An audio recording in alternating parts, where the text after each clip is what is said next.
Damn, I had my mic muted. Hello everybody, my name is Lakin and welcome to Shonen This Week. Can I actually put that up on screen? Well, whatever. It's the show where we read all of the manga in Shonen Jump every single week, and some not in Shonen Jump, but we rank them all anyway. Thank you very much for tuning in. Now, without further ado, let's jump right into it, and if you want to see this stuff every single week, and more anime content, which I once again promise is coming soon, and gaming content on my other channel, hit that subscribe button. Okay, let's get into it.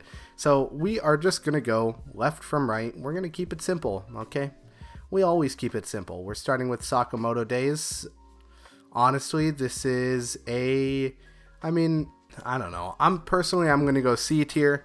I just didn't really think it was that good. Sheen's fighting a guy that we don't care about. I just think it's all mid right now. I don't really think anything interesting is happening. I don't even care about the main fight with Sakamoto. I just don't even care about anything that's going on. Call me cynical. Maybe I am cynical. Whatever the hell. By the way, oh, Lakin, why's your hair look so weird? How about you shut the fuck up and know your place, bitch? I'm just kidding. I love you. Subscribe. Sorry, I just looked over and I'm like, why do I look like that? Okay, anyway. Ichi the Witch. So Ichi is fighting this, like, I don't want to call her butch, but, like, how else do you really describe it? He's fighting this butch witch with a minigun.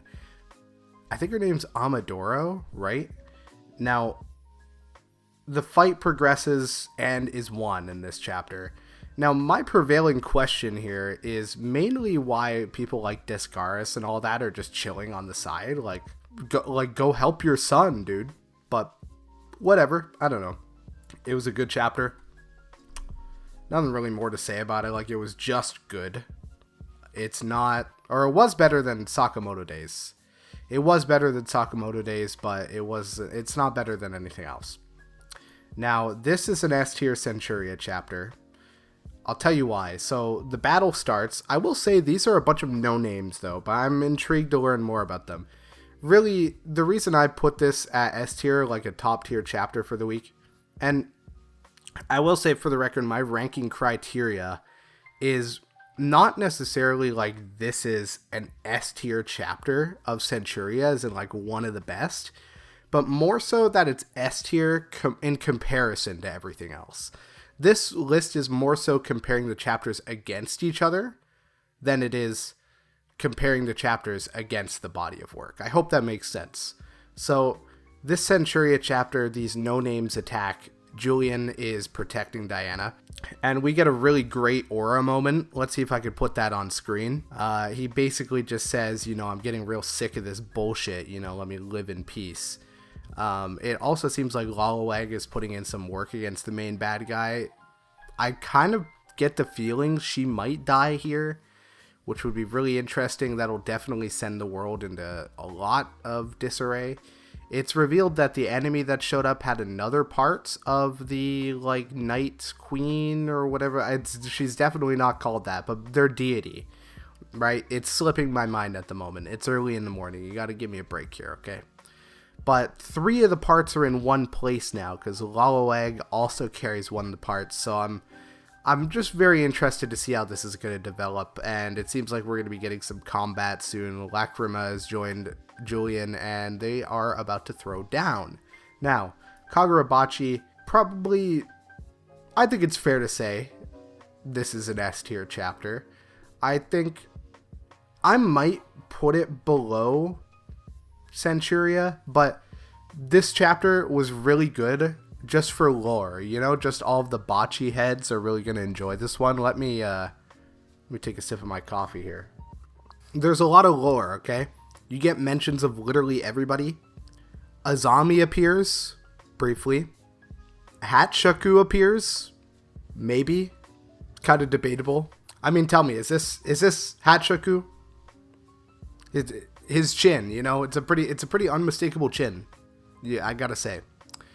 But then there's the talk of this thing that sounds like Maharaga, like the big monster, and I think they said the Kagari clan, right? Which would be Hiyuki, right? So if I'm not mistaken, I might just be waffling here. I read all this stuff yesterday, But I think they mentioned the Kagari clan in this chapter, which makes me wonder if the person using Flamebone, is going to show up in the Seitei War, which, I mean, I guess, why wouldn't they, right? Like, makes sense. Call in the cavalry. And then we also have the goal of the Islanders, which is that they want all of the Soga clan gone, but they want the Princess Chiaki to have this old guy's kid, so that they would have like the Soga blood with the Islanders or whatever the hell, which introduces an interesting plot thread. We kind of see that Kunishige is going against the clock now, which makes sense because they're trying to steal his girl, so you better get on that shit. And I'm not gonna lie, literally, I fully understand. Now I understand where Akimura is coming from, because, you know, sure he didn't need to murder all the civilians, but, you know, that is his sister, okay? So, just think about that. Consider it deeply. Now, Alien Headbutt. These chapters are rushed, but it was good. You know, he's throwing hands with the main villain, and there's some, like, ham-fisted messaging in there, like, oh, my family gives me strength or whatever. I don't have much to say about it, man. It's going to end, so, like, we're just going to keep that quick. Now, Kinato's magic, there's a lot of fan service in this one. I enjoyed it more than Sakamoto days, which is crazy to say, but it's a training arc, and it was a funny chapter, and there's hot buff women everywhere. And listen, I'm a lot of things, but a homosexual is not one of them, okay? I'm not going to complain about this. It's just the way it is. I don't know. I enjoyed the chapter. I thought it was good. Training arc is progressing. What more is there to say about it? It's pretty surface level. Under Doctor, I thought this was another really good chapter. I'm going to put this in A tier. Like I said, I really enjoy how frugal and kind of careless they're being with their chapters. I think that's a really good sign of the series. I was saying this last week. And this week, you just have another kind of case-by-case scenario. You have this young girl. She loves singing. She wants to help her mom. She gets throat cancer. Doctor saves her. Just kind of a cool little story. And I just appreciate it. Hey, sue me. I like it. I just like it. Okay, what is there to say? Now, like I said, there's not much to talk about with that, really. There's no lore implications. We don't know if there's a main bad guy yet or anything like that, which is becoming a little bit problematic. Let's talk about Mad, which did come out last Monday. Now, let me think about what happens in this chapter. Oh yeah, Alda shows up to help John fight Yezur, which I'm going to put that A tier. It's going to be above Under Doctor. This is actually the first time we've gotten to rank Mad on this tier list. I love Mad a lot. I don't think it's had a bad chapter so far. Ponyo's, like, is that how you pronounce it? Ponyo? That's how I say it in my head, because I think it's like South American, right? Ponyo. I can't imagine it just being like Pano. Pano. I definitely don't think it's like that. I think there's a yo at the end there. I can't really see. I don't know. Tell me in the comments, maybe. But baddest bitch in the history of fiction. Okay, I think she's of age. Hope so. Anyway, Mad, good manga. I would recommend reading it. Doesn't come out nearly enough. One Piece. Now, what even happens in this chapter? Like, I feel like it's just a bunch of bullshit. Oh, okay, yeah. So we're getting Brooke's backstory, which is I find to be bizarre. I'd put this above Under Doctor, though. I do enjoy, like, we see young Brooke, which is cool. We see him protecting the princess, who's now Gunko, right? And we get a name drop from Emu talking about some Dozon, which really, it has a lot of people thinking Dozon is Joy Boy, and Dozon may also be what the D stands for, which makes me wonder, is this motherfucker's name really Monkey Dozon Luffy? Trafalgar Dozon Waterlaw? Marshall Dozon Teach? I don't know. It's a little underwhelming, but then again, you know, what could the name possibly be that would make it not underwhelming? You know, if it is Dozon, then I don't know. It's cool. Could be worse, you know? Could be Dump. Doo-doo. You know? Let me make sure that's right. There we go. Okay.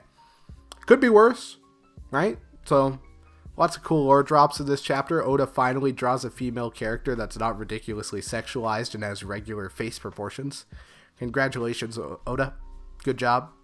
We've all been waiting on you. Now let's talk about Gachiakuta. I saved this for last. I didn't mean to, but there's been a lot of stuff going on with Gachiakuta recently. That being said, this is a A-tier chapter. Engines using time walk, we learn what it's about. It basically just like accelerates the user's body, basically.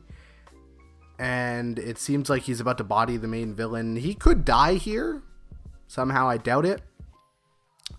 But let's talk briefly, because Gachiakuta is going to be what I'm making a video on soon, because I just got caught up on it. But let's talk briefly about the Gachiakuta drama, which I'll tell you right out, okay?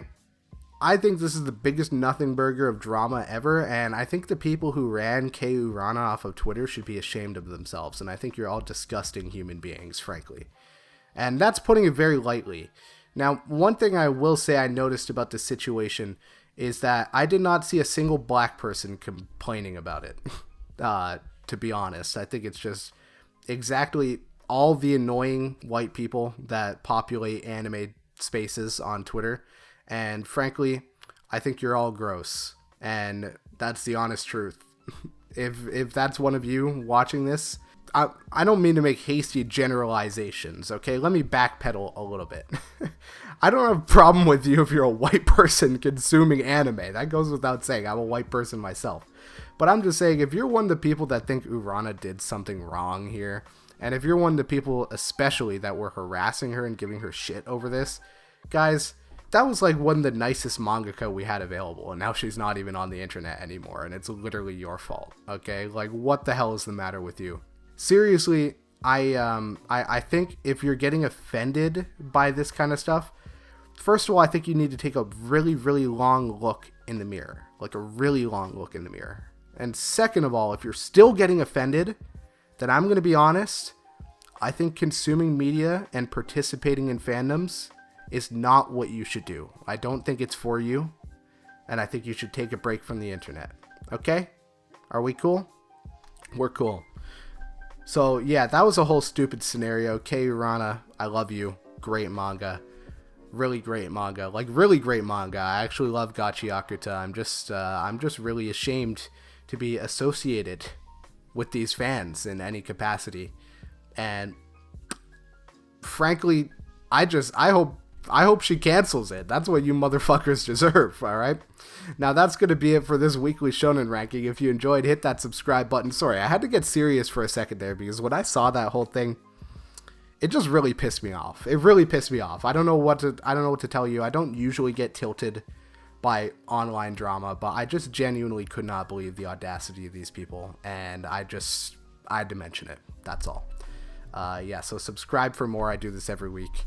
Video on Gachiakuta coming this week, maybe later. Yeah, I love you all. Thank you for tuning in, and I will see you next time. Ciao.